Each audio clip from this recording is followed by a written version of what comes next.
A royal decree bearing only two signatures, King Charles and Princess Anne, circulated quietly within palace walls. The stunning omission of Queen Camilla's name wasn't a clerical error. It was a deliberate act that sent shockwaves through every corridor of the monarchy. It began as an ordinary piece of royal paperwork, its cover page marked with the standard insignia, its content cloaked in the usual ceremonial jargon. But those who saw it immediately knew something was off. The document outlined sweeping changes in ceremonial roles, adjustments in charitable leadership positions, and a subtle redirection in how the monarchy would present itself to the public going forward. It was strategic, calculated, and undeniably powerful in its implications. However, as eyes scanned the document and lips whispered in disbelief, one glaring omission ignited a quiet storm. Queen Camilla's name was nowhere to be found. This was no routine oversight. Palace aides who reviewed it privately confirmed what insiders had feared. Camilla, once a centerpiece in the reimagined monarchy under Charles, had been erased from the conversation entirely. And it wasn't just her name. Her long-standing ceremonial duties, patronages, and even her advisory roles in institutions like the Royal Foundation and the Queen's Reading Room were notably absent from the restructure. It was as if she'd been edited out of the crown's future, one royal decree at a time. The leak didn't come from the media or the press, but from within, a trusted aide, disturbed by what they described as a quiet coup, shared details of the late-night signing session between Charles and Anne. No advisors present, no witnesses, just a sealed room, a crown's ink, and the stroke of two pens that would alter the very balance of power within the royal family. The gravity of the moment wasn't lost on those who caught wind of it. This wasn't just about duties, it was about legitimacy, influence, and survival. The whispers grew louder. Was this a symbolic dethroning of Camilla, masked as a bureaucratic move? Or was it the prelude to a much larger reckoning? The language of the decree, clinical and polished, held no official condemnation, no explicit dismissal. But between the lines, it spoke volumes. Camilla, who had once stood beside Charles in reshaping the modern monarchy, was now being phased out in silence. Insiders hinted at an internal storm, one driven not by scandal, but by strategy, by loyalty, by legacy. Queen Camilla's erasure from the decree was not just a name left off a page, it was a signal. And while the nation remained unaware, the palace was already bracing for the fallout. But the true magnitude of this exclusion wasn't in the decree's wording, it was in how it came to be, and who demanded it. Behind palace smiles, Princess Anne has been quietly rewriting the script. No longer the silent enforcer, she's stepped out of the shadows unapologetically. For decades, Anne had been the monarchy's most reliable presence, disciplined, loyal, unfazed by the chaos that often consumed the crown. While others courted headlines and tiptoed around tradition, Anne remained steadfast, a symbol of the old guard. But beneath that rigid exterior lay a mind far more calculating than anyone dared to admit. And as Queen Elizabeth's health declined in those final years, Anne's instincts sharpened. She saw that others refused to confront a monarchy at risk of unraveling under the weight of public image and personal indulgence. Her loyalty to her mother wasn't just emotional, it was protective, almost militant.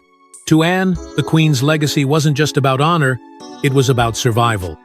In the months following the Queen's passing, palace insiders noticed a change.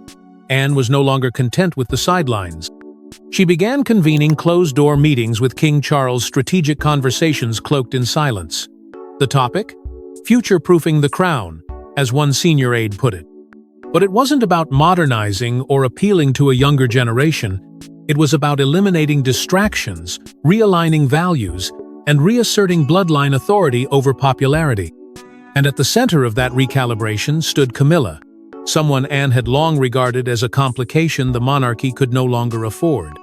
The tension between the two women had always simmered beneath the surface. Camilla, warm and socially intuitive, had built her place beside Charles through charm and patience. But Anne, ever the realist, saw her rise as a threat to structure and protocol. She viewed Camilla's reign not as earned, but allowed. And with Elizabeth gone, Anne believed the time had come to restore clarity, not for herself but for the institution. Whispers began to emerge from Buckingham and Clarence House of a shift in power dynamics. Ceremonial roles that once defaulted to Camilla were slowly reassigned. Military patronages were diverted. Anne's voice echoed louder in decision-making rooms. It wasn't about vengeance. It was about precision. Anne knew the monarchy thrived when it walked in certainty, not sentiment. And so she played the long game, advising Charles to course-correct before the institution's foundation began to crack beneath modern pressures. Sources close to the palace revealed that it was Anne who first suggested a subtle revision to the next royal decree. Nothing explosive, nothing outwardly aggressive, just a quiet omission of a redirection. The absence of Camilla's name was the result of months of maneuvering. Not a personal attack, but a statement of realignment. A message that the crown must once again belong to those born into its burden. And if Anne was the strategist, King Charles became the executioner, haunted by promises he made long ago. In the final hours before Queen Elizabeth passed, Charles vowed to uphold the soul of the monarchy. Now, the weight of that promise is forcing him to make decisions that threaten the very foundation of his marriage. The room was silent when she looked at him, frail but still commanding, eyes unwavering even as the end drew near. For all of their complexities, disagreements, and decades of royal burdens, there was one unspoken understanding between mother and son. The crown comes first. Charles had spent a lifetime preparing for the throne, but it wasn't until that final conversation that the full gravity of what it meant truly landed on him. With her voice barely audible, Queen Elizabeth expressed a subtle yet piercing concern not about politics or the press, but about legacy. She didn't name Camilla directly, but her words were deliberate. "The people see everything, Charles. Don't let comfort cloud clarity." Charles understood immediately. His mother, ever tactful, was voicing her fear that the monarchy could become unrecognizable if sentimentality trumped structure. Camilla, once the outsider, had been integrated into the firm with quiet persistence.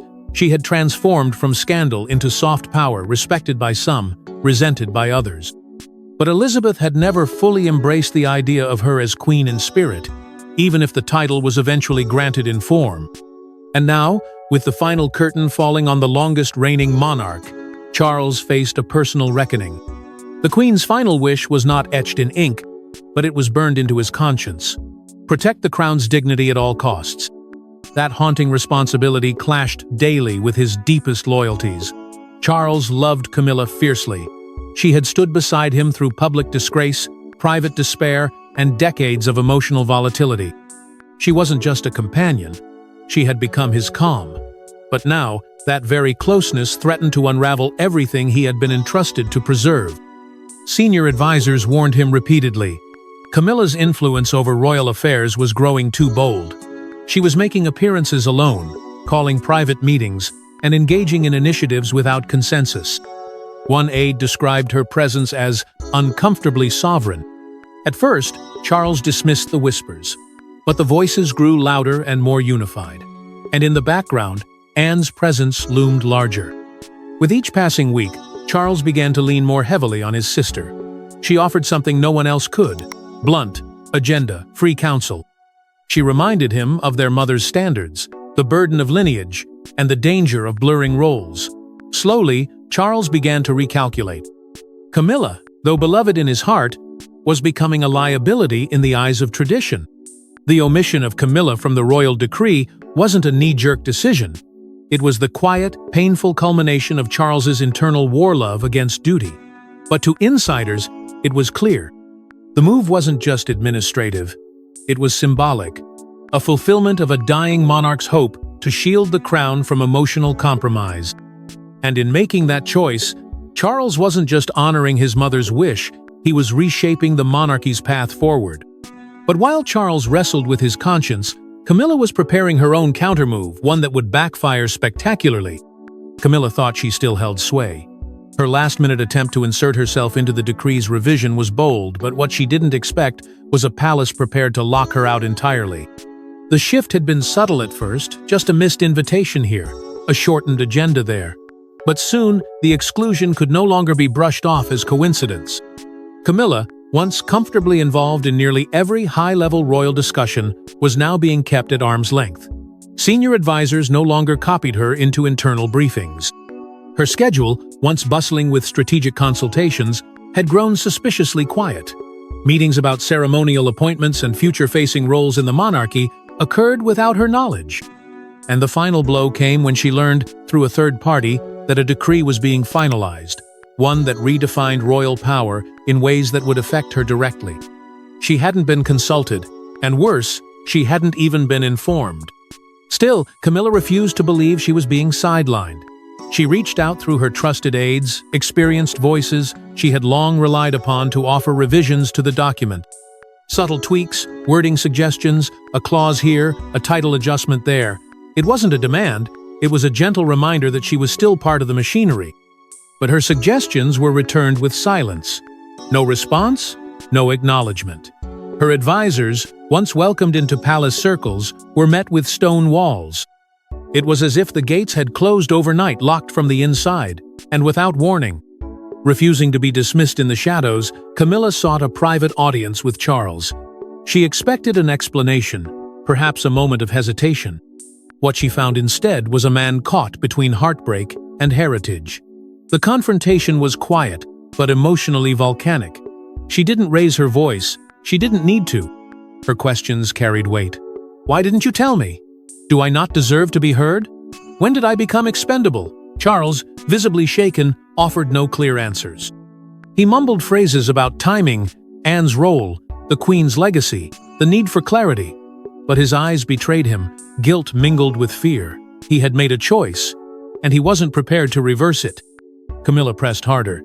She reminded him of the years they fought for acceptance, the criticism she endured to stand beside him, the quiet sacrifices. But it was all met with the same dreadful conclusion. The decision had already been made. The document was final. The edits, Anne's edits, would stand. Camilla had not only been shut out of the conversation, she had been stripped of the illusion that she still mattered in it. At that moment, something shifted inside her. She wasn't just excluded, she was irrelevant. The realization hit like a cold gust. Camilla was no longer at the decision-making table. She was watching through the window, powerless to change the course of a monarchy she had once helped reshape. The loss wasn't just political, it was personal, a betrayal cloaked in royal etiquette. But the final humiliation came not in private, but at the palace event where the decree was unveiled and Camilla was nowhere in sight. As the press gathered and palace trumpets sounded, one absence loomed louder than the pageantry. The queen consort was missing, not ill, not traveling, but deliberately omitted.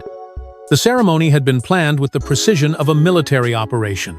Invitations were extended to every key figure in the monarchy's inner circle. Diplomats, dignitaries, and a hand-picked selection of the global media were in attendance. Cameras captured the grandeur. But what they didn't show was the tension that lingered behind every practiced smile and rehearsed gesture. Because as King Charles and Princess Anne stepped forward to unveil the newly ratified royal decree, one figure whose presence had once been a guarantee was nowhere to be seen. Camilla's chair sat empty. Her name, absent from every briefing. Her title, unspoken. The omission didn't go unnoticed. In fact, it became the focal point. Reporters buzzed, Twitter ignited, and royal watchers speculated wildly. Where was the queen consort? Was this a medical emergency, or something far more intentional? And then, quietly, the truth emerged. According to palace insiders, Camilla had been asked not to attend, not advised, not suggested. She had been told firmly, and without explanation, that her attendance was not appropriate at this time. The phrase sent shockwaves through every corner of the establishment. It wasn't a snub. It was a calculated erasure. Charles, for his part, appeared solemn but composed. Anne, resolute and unwavering, stood like a pillar beside him. The decree was read aloud, an impersonal list of structural shifts within the monarchy's framework. New ceremonial appointments, adjusted succession protocols, and restructured patronage responsibilities. There was no fanfare, no acknowledgement of Camilla's contributions. The message was clear.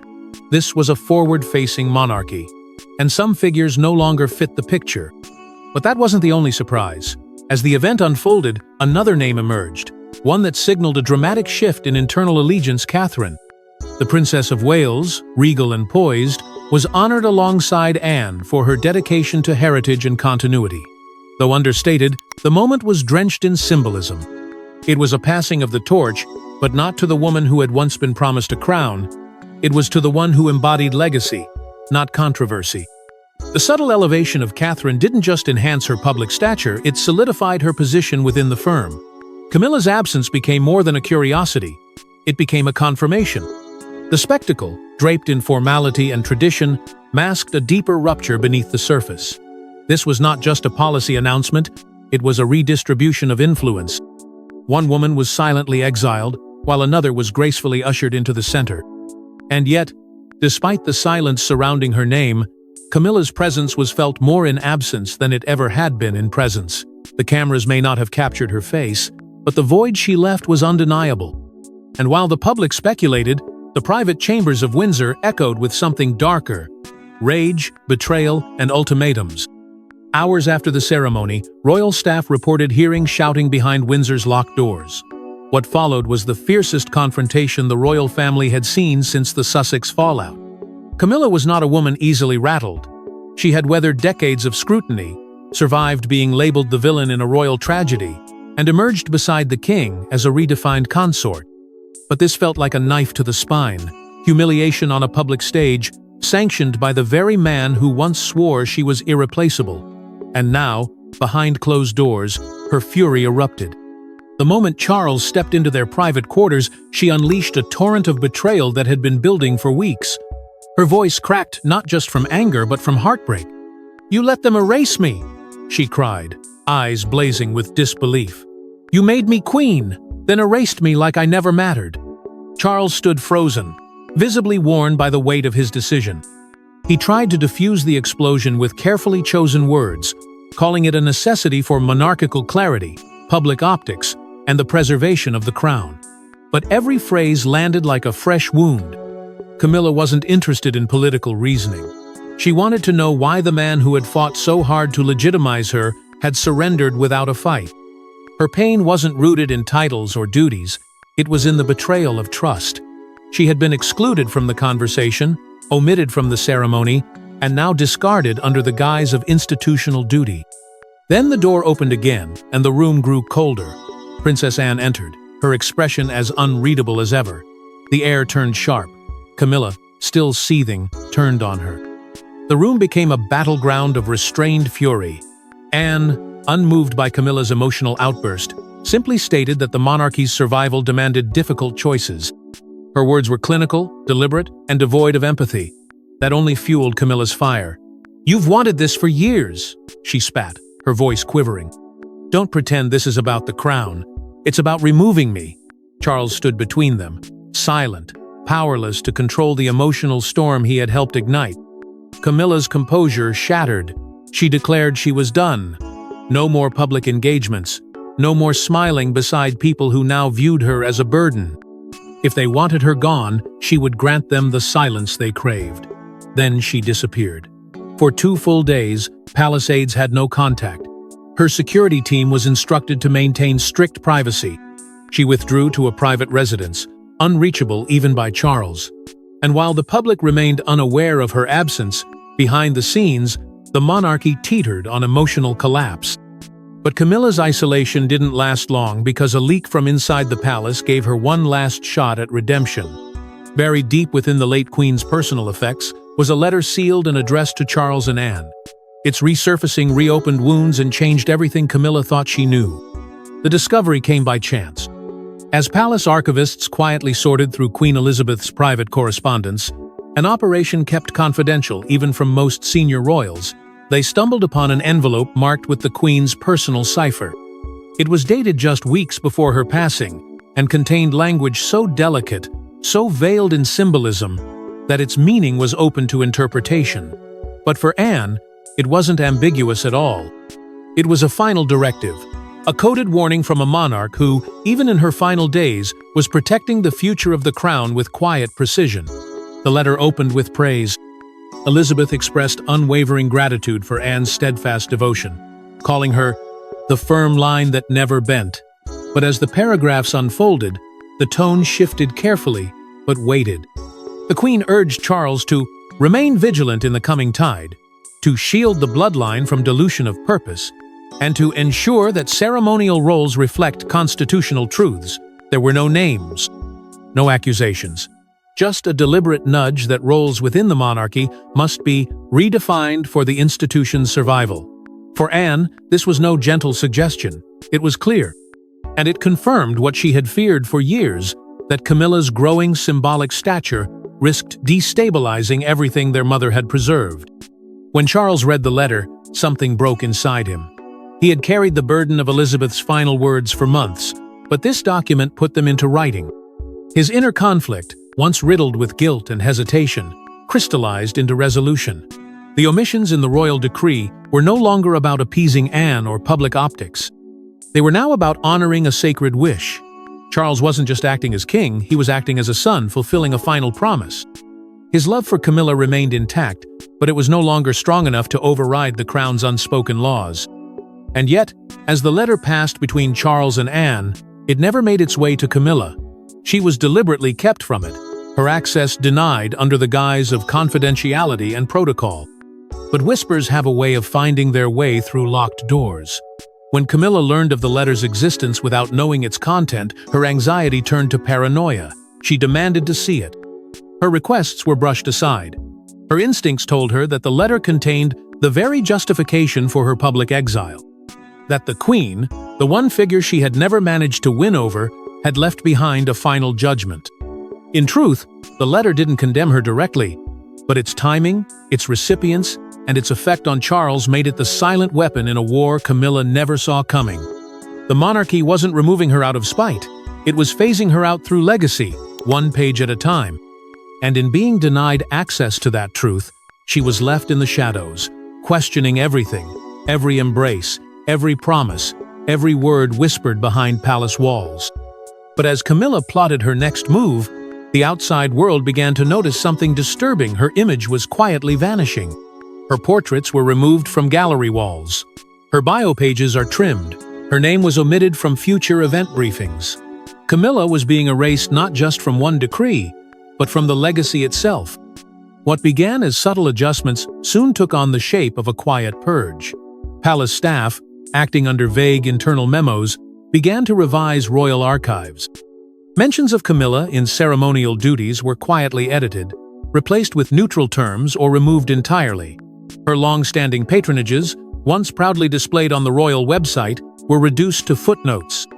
Where her name had once stood beside King Charles in official event previews, now it simply vanished as if she had never been part of the script. There was no announcement, no official word of transition, just an administrative erasure unfolding line by line, day by day. The media, once divided in their treatment of Camilla, seemed to catch the shift in tone. Articles about upcoming royal events no longer referenced her attendance. Analysts who had previously lauded her as a steadying figure now pivoted their focus toward others, especially Catherine. Longtime allies in the press, those who had defended her through turbulent times, grew distant. Some remained silent. Others reshaped the narrative entirely. Camilla wasn't the future anymore. She was the fading past. Even Commonwealth offices across the globe began removing her portraits. No formal instruction was given, but the directive was understood. The palace was preparing the world for a new face of monarchy, and Camilla wasn't it? Inside Windsor, the whispers turned cold. A term began surfacing among senior aides: the reset. Not a revolution, but a return to bloodline-centered order. Camilla, despite years of public duty and behind-the-scenes influence, didn't fit into the crown's evolving image. There was no need for confrontation, no explosive fallout, just silence. Deliberate, institutional silence. Camilla watched as her presence was steadily stripped from the very institution she helped reframe. And in that silence, the message was deafening. She had not only been excluded, she was being undone. The pain didn't stem from losing titles or influence. It came from realizing that history would barely remember she was there at all, that the soft power she had carefully built was collapsing under the weight of legacy and perception. And perhaps the cruelest part of it all, there was no formal exile, no declaration, only omission. She hadn't lost a battle. She'd simply been deemed unnecessary in a new chapter she helped draft. This was no longer a clash of personalities or philosophies. It was something colder, more strategic.